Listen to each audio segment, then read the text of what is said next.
Ladies and gentleman, आप लोगों ने शायद कभी नोटिस नहीं किया होगा इस चीज़ के बारे में कि बॉलीवुड ने या हिंदी फिल्मों ने कुछ चीज़ों को इस तरीके से नॉर्मलाइज किया है, इस तरीके से उनका महिमा मंडन किया है कि अब वो हमें नॉर्मल लगने लगी है। सबसे पहली इस क्रम में जो चीज़ है वो है बीइंग इनडिसिसिव, यानी कि कंफ्यूज होना। आप कोई निर्णय नहीं ले पा रहे हैं तो बॉलीवुड के हिसाब से ये बड़ा कूल फीचर है आपका। जबकि नॉर्मल केस में अगर कोई व्यक्ति आपको ऐसा करता हुआ दिखे तो आप उसको कंफ्यूज्ड ही बोलेंगे। बट फिल्मों में दिखाया जाता है कि यार मैं तो डिसाइड ही नहीं कर पा रहा हूँ कि मुझे आगे क्या पढ़ना है, मुझे आगे बिजनेस करना है कि नौकरी करनी है। तो ये चीज़ को बॉलीवुड वालों ने दिखाया कि इट इज़ वेरी कूल। ठीक है, अगला पॉइंट है बीइंग लेजी इज कूल। अगर आप आलसी हैं तो आलसी होना बहुत बड़ा अचीवमेंट है कि आप अगर लेट उठ रहे हैं, रात तक आप जगे हुए पार्टियां कर रहे हैं, ये चीज़ बड़ी अच्छी ट्रेंडी मानी जाती है उसको। जबकि आम तौर पे अगर आप देखें, स्वास्थ्य की दृष्टि से अगर आप देखें तो ये बहुत ही गलत ट्रेंड है कि आप देर तक जगे हुए हैं, सुबह देर से जग रहे हैं। कोई इसका आपकी हेल्थ के लिए बेनिफिट नहीं होने वाला है, बट ये तो भाई साहब ट्रेंडी है, ये तो फैशन में है। तो ये भी एक ऐसी चीज़ है जिसको बॉलीवुड ने बड़े आसानी से, बड़े धीरे धीरे हम लोगों के खून में समा दिया है। बीइंग करप्ट इज पावरफुल, यानी कि अगर आप देखिए कि किसी भी विलन को या किसी भी ऐसे व्यक्ति को, किसी कैरेक्टर को फिल्मों में दिखाया गया है जो पावरफुल है, तो वो ईमानदार नहीं होगा। नॉर्मल केस में वो करप्ट ही होगा। करप्शन से ही आपको पावर मिलती है, ऐसा फिल्में दिखाती हैं। और धीरे धीरे ये चीज़ लोगों के चरित्र में समायोजित हो गई है, समाहित हो गई है, समा गई है, यानी कि लोगों के अंदर ये इनकलकेट हो चुकी है। बीइंग ऑनेस्ट इज फूलिश, यानी कि अगर आप ईमानदार हैं तो आप बेवकूफ़ हैं।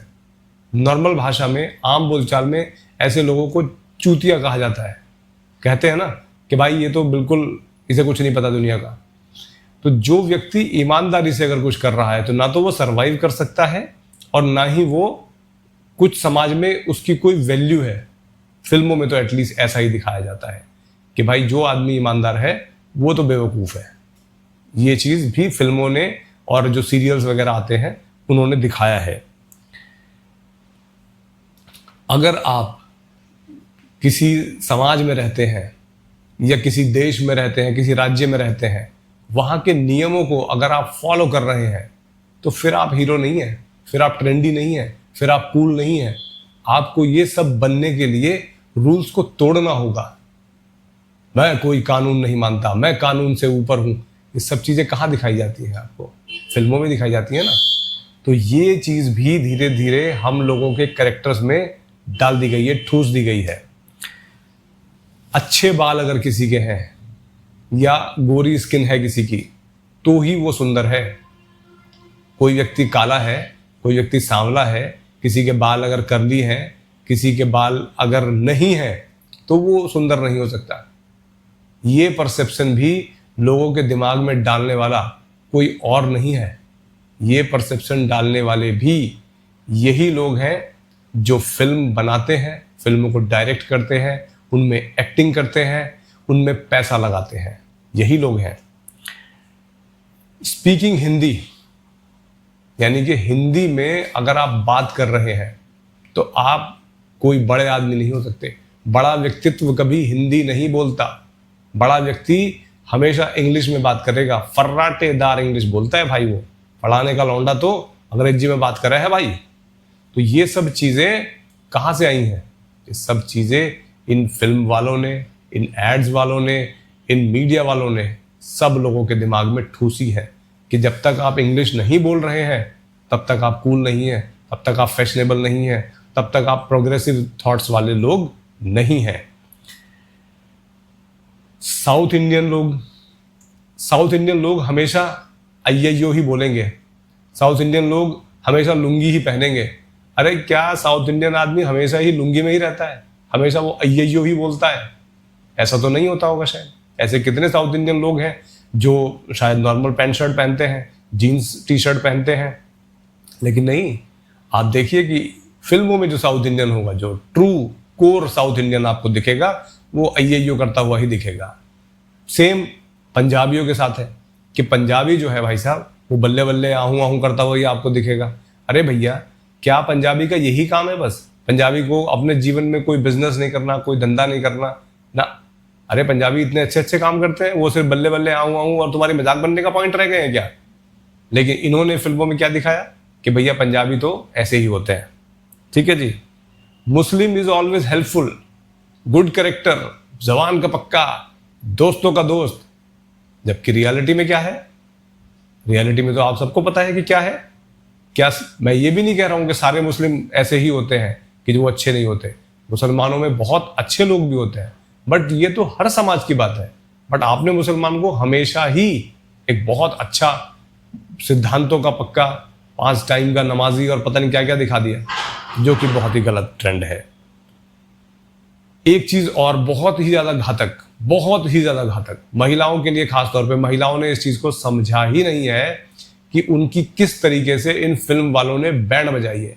उनको एक ऑब्जेक्ट की तरह ट्रीट किया इन फिल्म वालों ने कि आपके बाल बहुत अच्छे हैं, आपके गाल बहुत अच्छे हैं, आपकी चाल बहुत अच्छी है। अरे यार, जैसे आदमी है वैसे ही औरत है। ठीक है, बहुत 19-20 का ही अंतर है। लेकिन भाई साहब दिखाया कैसे गया है कि जैसे भाई साहब भगवान ने जो बनाया है वो बस औरत को ही बनाया है, आदमी तो बस गधे का बच्चा है। ठीक है, तो और महिलाओं को ये दिखाया गया कि भाई साहब अगर आप उनको प्रेम के लिए, जो कि उनके लिए प्रेम कुछ और ही था, बट प्रेम के लिए अगर आप उनको अप्रोच कर रहे हैं तो पहले वो ना करेगी, लेकिन बाद में वो हाँ करेगी। उसके अंदर से हाँ है, लेकिन वो बाहर से ना कर रही है समाज को दिखाने के लिए। यार ये क्या फालतू की बात है भाई। हर लड़की को फिर हर आदमी उसी नजर से देखता है कि इसके तो ये सिर्फ मुझे वैसे ना कर रही है, अंदर से तो इसके हाँ ही है। गलत है, ये बिल्कुल गलत है। ऐसा नहीं किया जाना चाहिए था। और सुनिए, पागलपन, किसी के पीछे पागल हो जाना, ये प्यार होता है। अरे प्यार का मतलब समझते हो? प्यार का मतलब है किसी के लिए केयर करना, किसी के बारे में अच्छा सोचना, वही तो प्यार है। अगर आप ये सोच रहे हो कि मैं प्यार में तेरा खून कर दूंगा, तो फिर आप उसे प्यार कहाँ कर रहे हो यार? फिर तो आप उसके दुश्मन हुए। आपसे बड़ा दुश्मन उसका नहीं हो सकता कि जो हर समय उसके पीछे लगा फिर रहा है और मारने के चक्कर में लगा हुआ है उसको। तो भाई तुम प्यार कहाँ हुआ ये? बट इन्होंने फिल्मों में क्या दिखाया? आप देखिए, डर फिल्म देख लीजिए, अंजाम देखिए। अंजाम तो बहुत ही ज्यादा डिस्टर्बिंग फिल्म है। और शाहरुख खान जैसा व्यक्ति, पता नहीं कैसे उसने इन सबको पोर्ट्रे करने के लिए हाँ किया। अंदर से कैरेक्टर फिर वैसा ही रहा होगा। ठीक है ना? अब इसी आपकी चॉइसेस तो बताती हैं कि आप एज ए पर्सन कैसे व्यक्ति हैं। उसने इन रोल्स को करने के लिए हामी भरी, तो इसका मतलब कहीं ना कहीं अंदर से शाहरुख खान के अंदर वही कैरेक्टर पलता होगा। लड़कियां छुई हुई होती हैं, ये भी एक पॉइंट है कि लड़कियां बड़ी कमजोर होती हैं, बड़ी नाजुक होती हैं, जबकि ऐसा नहीं होता। जितनी ताकत मर्द में होती है उतनी ही ताकत औरत में होती है। शायद 19-20 का ही अंतर होगा यहाँ पर भी। लेकिन नहीं भाई साहब, फिल्मों में तो दिखाया गया कि भाई साहब वो तो बिल्कुल छुई मुई है, उसे तो अगर मिट्टी लग जाएगी तो वो तो गंदी हो जाएगी, तो मैली हो जाएगी, वो तो कभी टॉयलेट भी नहीं जाती है।